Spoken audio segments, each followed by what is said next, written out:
दिल्ली की रानी। एक थी रानी। क्योंकि राजा की मौत एक हादसे में हो गई थी, रानी को ही राज्य संभालना पड़ रहा था। रानी का नाम था रानी रश्मिवती। रानी ईमानदार थी और प्रजा की सेवा में लगी रहती थी। एक दिन उसके दरबार में 3 नौजवान आए, रमेश, सुरेश और दिनेश। कहो, क्या सहायता कर सकती हूँ मैं तुम्हारी? हम आपके दरबार में काम करना चाहते हैं ताकि जनता की सेवा कर सके। लेकिन अभी तो तुम्हारी उम्र बहुत छोटी है। तुम लोगों को तो अभी अपनी पढ़ाई पर ध्यान देना चाहिए। हमारा मन पढ़ाई में नहीं लगता। माता पिता को लगता है कि हम किसी के लायक नहीं है और हम साबित करना चाहते हैं कि हम लायक हैं। उत्साह बहुत अच्छा है, मगर अभी उम्र कच्ची है तुम लोगों की। अरे उम्र से क्या होता है रानी जी? शास्त्रों में लिखा है कभी किसी के ज्ञान को उसकी उम्र के आधार पर नहीं देखना चाहिए। बात तो सही है तुम्हारी। और अगर सच में तुम अगर ये संकल्प करके आए हो कि तुमको यहाँ काम करना है, तो पहले परीक्षा देनी पड़ेगी। 3 परीक्षा। एक शारीरिक परीक्षा, एक बुद्धि की परीक्षा और एक देशभक्ति की परीक्षा। और ये क्या है? वो मंत्री महोदय तुम्हें समझा देंगे। हमारे पास समय नहीं है। अगर तुम लोग तैयार हो तो बताओ। हाँ हाँ, हम तैयार है किसी भी परीक्षा के लिए। मैं भी तैयार हूँ कुछ भी कर गुजरने के लिए। तो ठीक है मंत्री जी, आप इन तीनों की परीक्षा कल से ही शुरू कर दीजिए। जो आज्ञा रानी साहिबा। अगले दिन से ही तीनों की परीक्षा शुरू हो जाती है। पहले शारीरिक परीक्षा, यानी किस में कितना है दम, ये देखेंगे हम। क्योंकि शरीर में दम होगा तभी तो प्रजा की सेवा में दम लगा पाओगे। हमें क्या करना होगा? वो पेड़ दिख रहा है, जो सबसे पहले चढ़ेगा उस पे दरबार में नौकरी पाने के अवसर उसी के बढ़ जाएंगे। मैं चढ़ता हूँ। अरे रुको रुको, गिनती गिनने दो। 1, 2, 3। 3 की गिनती के बाद रमेश और सुरेश भागकर पेड़ के पास गए, मगर दिनेश आराम से पेड़ के पास गया। जैसे ही रमेश और सुरेश आधे पेड़ तक चढ़ गए, दिनेश ने उन दोनों की टांग पकड़ के उन्हें नीचे गिरा दिया और खुद पेड़ पर चढ़ गया। दिनेश की जीत हुई।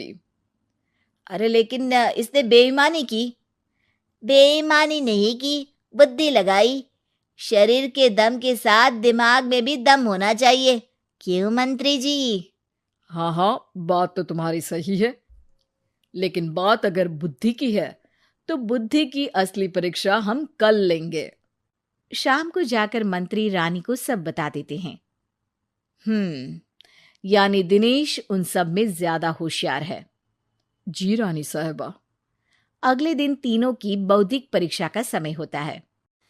आज हमें क्या करना है मंत्री जी? थोड़ा सब्र करो, कल जल्दबाजी में ही हारे थे तुम।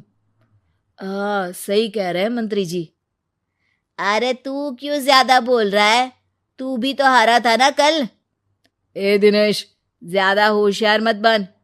अरे अरे अरे, लड़ो मत। आज की परीक्षा पर ध्यान दो।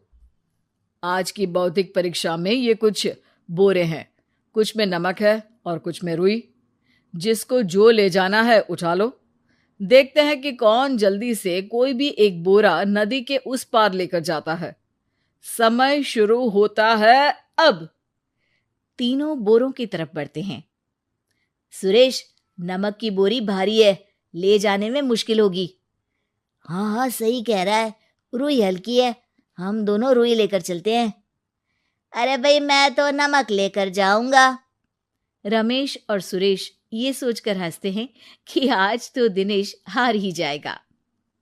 दौड़ शुरू होती है। 1, 2, 3। तीनों नदी की तरफ भागते हैं।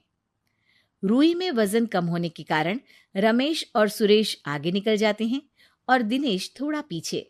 पर जैसे ही वो सब नदी में जाते हैं, दिनेश की बोरी का नमक गलने लगता है और वजन कम हो जाता है, जबकि रमेश और सुरेश की रुई में पानी भर जाता है और बोरी का वजन बढ़ जाता है। अरे ये इतनी भारी क्यों हो गई रमेश? अरे मुझे क्या पता, शायद जादुई बोरी है। अरे लगता है कि हम बेवकूफ बन गए। बने नहीं हो, तुम हो ही बेवकूफ। इतना तो पता होना चाहिए कि पानी में नमक गल जाएगा। दिनेश का पूरा नमक गल जाता है और बोरी खाली हो जाती है। वो जल्दी से रेस पूरी कर लेता है। इस परीक्षा के विजेता भी दिनेश ही हैं। उसने दिमाग लगाकर दिखा दिया कि वो बौद्धिक परीक्षा में भी रमेश और सुरेश से आगे है। अब कल तुम्हारी देशभक्ति की परीक्षा होगी, जो स्वयं रानी मां लेंगी। रात को फिर मंत्री रानी के पास जाकर बता देते हैं कि आज की परीक्षा में कैसे दिनेश ने अक्लमंदी दिखाई और बौद्धिक परीक्षा में भी उसी की जीत हुई। अरे वाह, दिनेश तो हमारे बहुत काम आ सकता है। हम उत्साहित हैं कल की परीक्षा के लिए। वो तो ठीक है रानी साहिबा, लेकिन हमने सुना है कि पड़ोसी राज्य का राजा आकाशदीप हमारे राज्य की सीमा में घुसपैठ कर रहा है। ये तो चिंता की बात है। हमें जल्द ही कुछ करना चाहिए। अगले दिन रमेश, सुरेश और दिनेश अपनी आखिरी देशभक्ति की परीक्षा के लिए दरबार में आते हैं। प्रणाम रानी साहिबा।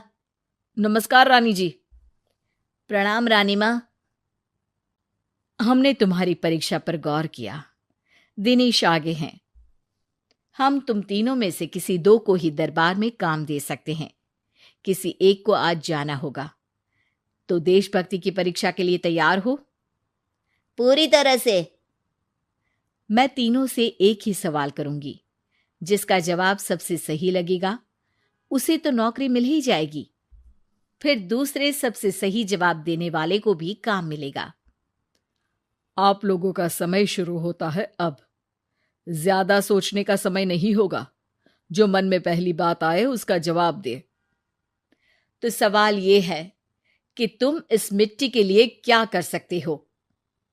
मैं इस मिट्टी को साफ रखूंगा। यहाँ के लोगों के भोजन की कमी को मैं पूरी करूंगा। मैं यहाँ के लोगों को गले लगा लगा के उनको खुशी दूंगा रानी माँ, और गरीबों के लिए घर बनवाऊंगा। मैं इस मिट्टी के लिए किसी की जान भी ले सकता हूँ रानी माँ। मंत्री, दिनेश को एक तलवार दो। जी रानी जी।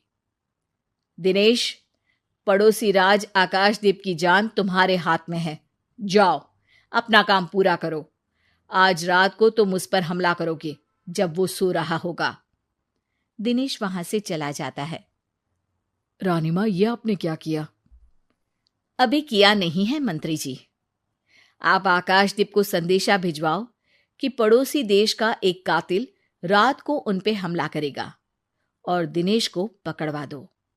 अरे, ये आप क्या कह रही हैं? और क्यों कर रही हैं आप ऐसा? राजा को लगेगा कि हमने उसकी मदद की, उसकी जान बचाकर। वो हमारे राज्य का पीछा छोड़ देगा और हमारा एहसानमंद हो जाएगा। और दिनेश का क्या होगा? इस राज्य को दिनेश जैसे शातिर और लड़ाकू लोगों से ज्यादा जरूरत है। ऐसे लोगों की जो लोगों को खाना खिलाने की और खुश करने की बात करे। और ये गुण सुरेश और रमेश में है। इन्हें नौकरी दे दो। दिनेश बहुत चतुराई से नौकरी हड़पना चाहता था, जिसके लिए उसने रमेश और सुरेश जैसे दोस्तों का भी नुकसान किया। पर रानी ज्यादा चतुर निकली। उसने एक तीर से दो निशाने लगाए।